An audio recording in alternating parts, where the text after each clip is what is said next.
Halo, sekarang ni dah sebulan selepas saya punya hair transplant. Jadi hari ini saya buat appointment untuk saya buat saya punya PRP.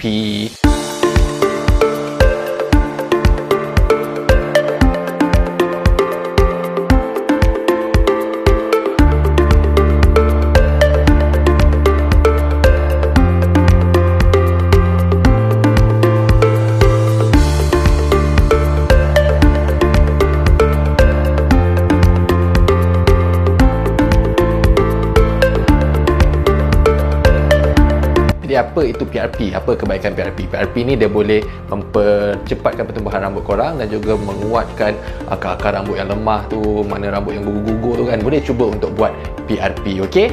Alright, so I nak you guys untuk sentiasa bersama dengan saya sebab saya akan tunjukkan proses ataupun perkembangan update rambut saya daripada semasa ke semasa, okay?